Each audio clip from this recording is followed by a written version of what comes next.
بسم اللہ الرحمن الرحیم۔ نور اسلام مدینہ ٹی وی کے ناظرین و سامعین، السلام علیکم ورحمۃ اللہ وبرکاتہ۔ بندہ نچیز علامہ محمد کلیم اللہ ادری آپ کی خدمت میں حاضر ہے۔ ناظرین، بات کرتے ہیں کہ آج کل پاکستان میں ایک مسئلہ چل رہا ہے کہ مفتی تقی عثمانی صاحب، جو کہ دیوبند کے سربراہ بھی ہیں، بہت بڑے عالم دین ہیں دیوبند کے، انہوں نے نماز جنازہ اپنے بھائی کی پڑھائی اور اس میں سورۃ فاتحہ شریف پڑھی۔ اس کے اوپر خاصا علماء کرام اپنی آراء پیش کر رہے ہیں۔ کافی علماء کرام نے ان کو جو ہے نا وہ نشانہ بھی بنایا ہے، اور کافی علماء کرام ان کے ساتھ بھی کھڑے ہو گئے ہیں۔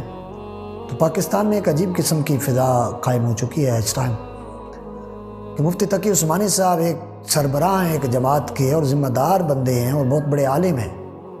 انہوں نے اپنے بھائی کے جنازے میں جو سورۃ فاتحہ شریف پڑھی ہے، حالانکہ ہم تو دوسرے فرقے جو غیر مقلدین ہیں ان کو کہتے ہیں کہ آپ سورۃ فاتحہ کیوں پڑھتے ہیں، تو انہوں نے پڑھ دی ہے۔ ظاہری بات ہے، بہت بڑے عالم دین ہیں دیوبند کے، تو ظاہری بات ہے تمام لوگوں نے ان کی طرف دیکھ کر چلنا ہے۔ تو جب انہوں نے سورۃ فاتحہ شریف پڑھ دی ہے تو تمام علماء کرام جتنے ہیں اور جتنی عوام الناس ہے ان کی، تو وہ تو کہہ رہی ہے کہ جناب آپ امام اعظم ابو حنیفہ رحمۃ اللہ علیہ کے ماننے والے ہیں، تو آپ تو مقلد ہیں، تو آپ نے غیر مقلدین والا جو کام کیا ہے کہ غیر مقلدین جو ہیں ہم ان کو کہتے رہتے ہیں کہ آپ فاتحہ کیوں پڑھتے ہیں، تو آپ نے پڑھ دی ہے۔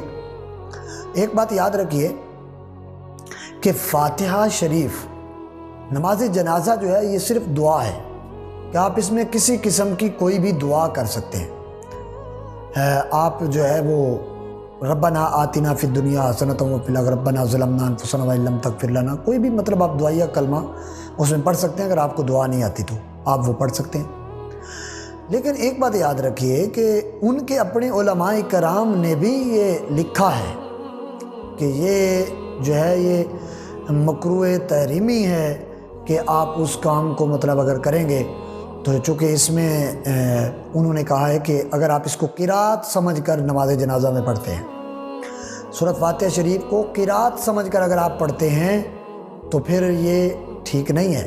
لیکن آپ سورۃ فاتحہ کو اگر دعا سمجھ کر پڑھتے ہیں، ایک دعائیہ جملہ سمجھ کر آپ پڑھتے ہیں، تو پھر علماء کرام نے اس کو ٹھیک بھی کہا ہے کہ جی ٹھیک ہے، آپ کوئی بھی دعا پڑھ سکتے ہیں، قرآن کریم میں سے کسی آیت کو کوئی بھی تلاوت کر سکتے ہیں آپ، تو لہٰذا سورۃ فاتحہ شریف جو ہے اس کی بھی آپ تلاوت اس میں نماز جنازہ میں کر سکتے ہیں۔ اب یہ تو وہی بتا سکتے ہیں۔ اب جب ان سے ایک آدمی نے سوال کیا تو انہوں نے کہا کہ میں نے تو بطور دعائیہ پڑھا ہے، میں نے تو بطور قرات نہیں پڑھا۔ چونکہ ناظرین، پاکستان میں ایک ایسا فرقہ بھی ہے کہ جو اس فاتحہ شریف کو نماز جنازہ میں لازمی قرار دیتا ہے، اور وہ قرات کی صورت میں دیتا ہے۔ وہ کہتا ہے کہ یہ قرات کی جائے گی سورۃ فاتحہ شریف کی۔ ان کے ہاں ان کو غیر مقلدین کہا جاتا ہے، یعنی جن کو آپ وہابی بھی کہہ لیں، وہ لوگ اس سورۃ فاتحہ شریف کو نماز جنازہ میں لازمی سمجھتے ہیں۔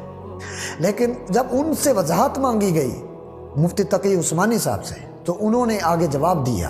انہوں نے کہا سائل کو کہ میں نے جو فاتحہ شریف پڑھی ہے یہ میں نے بطور دعا پڑھی ہے، یہ میں نے بطور قرات نہیں پڑھی۔ تو لہٰذا جب انہوں نے اپنی وضاحت پیش کر دی ہے تو پتہ چلا کہ آپ جب بھی کوئی دعائیہ جملہ اگر پڑھتے ہیں تو ٹھیک ہے، آپ پڑھ سکتے ہیں۔ آپ دیکھیں کہ بخاری شریف کے اندر موجود ہے کہ آپ سبحانک اللہم و بحمدک و تبارک اسمک و تعالی جدک ولا الہ غیرک نماز جنازہ میں پڑھیں۔ اور ایک روایت میں یہ بھی ہے کہ وجل ثناؤک کی بھی روایت ایک ملتی ہے کہ آپ اس کا بھی اضافہ بیچ میں کر دیں، تو یہ آپ اللہ کی ثنا کر رہے ہیں۔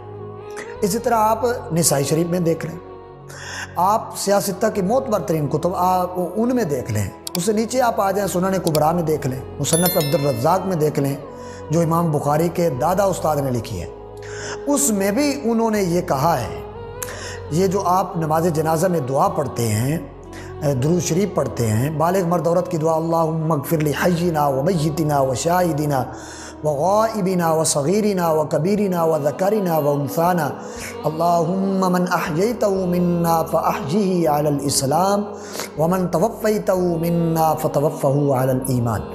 اب اس دعا کا ذکر بھی سیاستہ کی کتب میں بھی آپ کو ملے گا، آپ کو امام بخاری کے جو دادا استاد مصنف عبدالرزاق کتاب لکھی ہے اس میں بھی آپ کو ملے گا۔ اسی طرح اگر نابالغ بچہ فوت ہو جاتا ہے تو اس کے لیے دعا الگ ہے، وہ آپ پڑھیں گے، اور اگر نابالغ بچی فوت ہو جاتی ہے تو اس کے لیے ایک الگ دعا ہے، وہ پڑھی جائے گی۔ اب ان دعاؤں کا تذکرہ بھی آپ کو روایات سے ملے گا، اور وہ روایات یہ نہیں ہے کہ وہ چھوٹی موٹی کتب کی ہیں، یہ سیاستہ کی معتبر ترین کتب ہیں، اور اس کے بعد جو معتبر ترین کتب ہیں ان کی یہ میں آپ کو بات کر رہا ہوں کہ ان میں آپ کو دعائیں ملیں گی۔ اگر دعا نہیں آتی تو پھر آپ قرآن پاک کی کوئی بھی دعا پڑھ سکتے ہیں، قرآن پاک کی کوئی بھی آیت جس میں دعائیہ جملہ ہو آپ وہ پڑھ سکتے ہیں، تو اس میں کسی قسم کی کوئی رکاوٹ نہیں ہے۔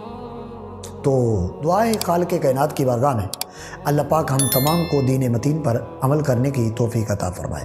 کوشش یہی کرنی چاہیے، چونکہ یہ اس ٹائم ایک فرقے کی جو ہے نا وہ نشانی ہے کہ وہ کہتے ہیں کہ جناب سورۃ فاتحہ شریف پڑھی جائے گی، تو اسی لیے آپ اس کو اگر پڑھتے بھی ہیں تو کم قلیل آپ اس کو مطلب رکھیں کہ، اور قرآن پاک میں بہت ساری دعائیں آپ ان کو پڑھیں، یاد کریں، لیکن اگر اس کو بھی پڑھ لیتے ہیں تو اس میں کوئی حرج نہیں ہے۔ دعا کی طور پر پڑھیں گے، قرات کی طور پر اگر پڑھیں گے تو وہ نہیں پڑھ سکتے آپ۔ دعائے خالق کائنات کی بارگاہ میں اللہ پاک ہم تمام کو دین متین پر عمل کرنے کی توفیق عطا فرمائے۔ اللہ پاک ہم تمام کو دینی مسائل سیکھنے سکھانے کی اللہ توفیق عطا فرمائے۔ آمین ثم آمین، بآخر دعوانا الحمدللہ۔